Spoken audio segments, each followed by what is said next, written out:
Welcome back to Burning River Bushcraft. Today we're going to be taking a look at the Speedhook fishing and hunting kit. I've shown the Speedhook in a previous video, and the standard Speedhook is available in a single, a double. You can get a 3-pack or a 6-pack. And the fishing and hunting kit is a little bit different. Of course, it's based around the Speedhook, but everything that's required for you to catch fish is in this bag. So you can slip this into the pocket of your emergency survival kit, pull this out, and you're able to catch fish unsupported with just this bag. So just to catch everybody up to speed, this is the Speedhook, and what a Speedhook does is this is a hook setter. So you're going to set this, bait it, and then when the fish pulls on the hook, it's going to spring into the open position and set the hook itself. And I can set this off with as little as a ½ ounce of pressure from the factory. There's a tool that's included in all the Speedhooks as well as the fishing and hunting kit to set that even lighter. The quality of a Speedhook is absolutely top-notch, and that's going to be the case if you buy them individually like this or if you buy the emergency fishing and hunting kit. So these are all made in USA, top quality components. These are in military survival kits, and these have been used in actual survival situations. So as a refresher on how to set these, I'm just going to squeeze this. And this is kind of like a hand exerciser, but you can see I can do this with just a couple fingers. So the standard Speedhook's got a high quality bait hook on it. The emergency fishing and hunting kit hook is a little bit different. And I've got a monofilament leader. So I have a trigger right here, and I've got a ring on this side. So I'm just going to close this up. I'm going to slip the trigger over the ring. And it's that easy. Now, you're going to bait this before you get it set because this thing is just waiting to get sunk into your hand or a fish's mouth, and it's not too picky about which one that is. And now, when the fish pulls on the bait, it's going to set it off, and then this is going to spring open. So when you buy a normal Speedhook, when you buy the single, the double, the triple, or the 6-pack, you just get those Speedhooks all set up, ready to go. Supply some line, supply some bait, and you're going to be catching some fish. In the emergency hunting and fishing kit, I've got the Speedhook, but I've got line on it as well. And this is already rigged up, spooled up. I can use this line. I can attach this to a pole. I can hang this off a limb. I can hand fish with this. But that eliminates one thing that I have to start fishing. As soon as I open this kit up, I've got my line spooled up. All I got to do is bait the Speedhook, set the hook, and I'm fishing. I've got my Speedhook and my line, but I just said I had to bait it. Well, there's bait included in here. And if you look at that, that is dehydrated bait. And that is absolute genius. Now, I've used this bait in the past.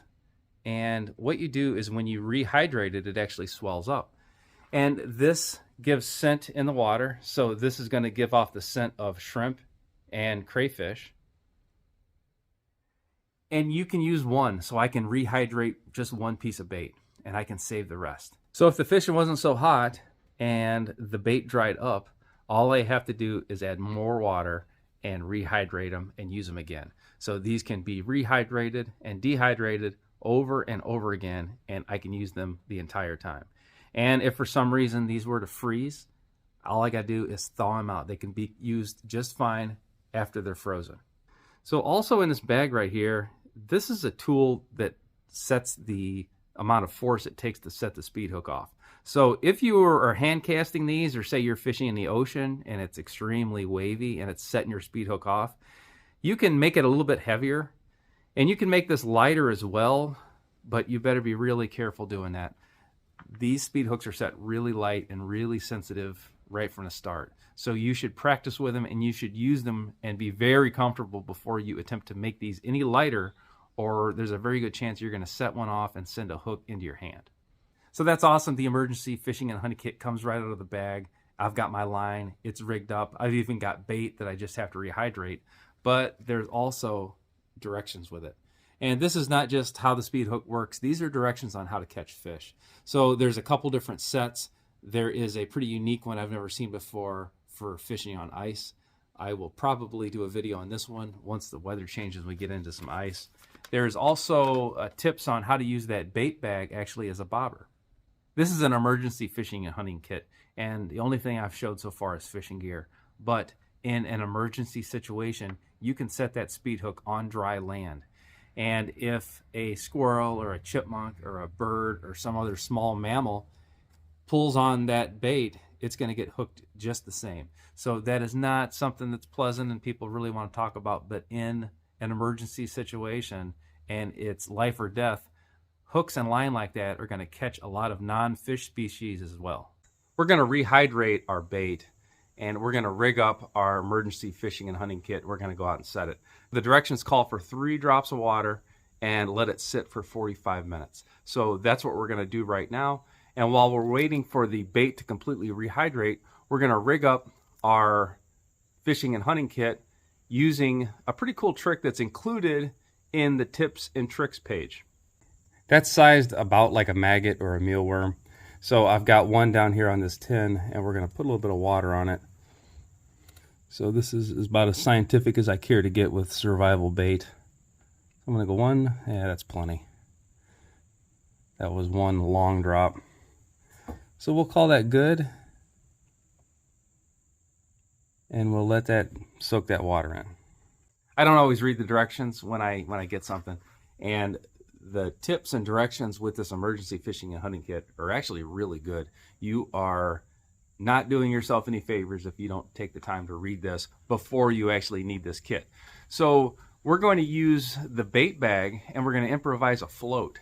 Now that is nothing I really have ever thought of before, but it makes a lot of sense. Now we're going to put some water in there instead of just trapping air, and that's going to give us a little bit of weight and help us cast it out into the water a little bit further. As long as when you seal this up, you've got air inside the bag, you're going to be good to go. The emergency fishing and hunting kit comes rigged up, ready to go. So we'll take the rubber band off, and then the float lets you fish a certain depth. This is heavy enough where you're going to have to do something to suspend it. Most of the time, I will just tie this off to a tree limb that's hanging over the water's edge. That's the easiest way, but I've showed other methods as well, including improvising a tripod or using a found resource such as a plastic bottle or garbage of some type. So I'm going to set what I think is about right. So about here's good. I can capture the line on this handrail with this rubber band and just put it right back on, and it's not going to unspool on me while I'm working. So once I find the depth I want, I'm going to take a bite in this line, and a bite is just folding the line over. That's all I'm going to do. So I just have this loop. Now I'm going to take this loop, and I'm just going to push it through this hole in the bait bag. So I'm going to slide that through and pull through with a little bit of slack. Now I'm going to open the loop up, and I'm just going to push the bottom of the bag through the loop. And that creates a lark's head knot. So when I tighten this down, it's not going anywhere. I've got my depth set. If this is the wrong depth, I want to fish deeper, I want to fish shallower, I can just loosen it and slide it up and down. The bait on our right is what we started with, and the bait on our left has been completely rehydrated. All right, we're all baited up. Let's give it a try.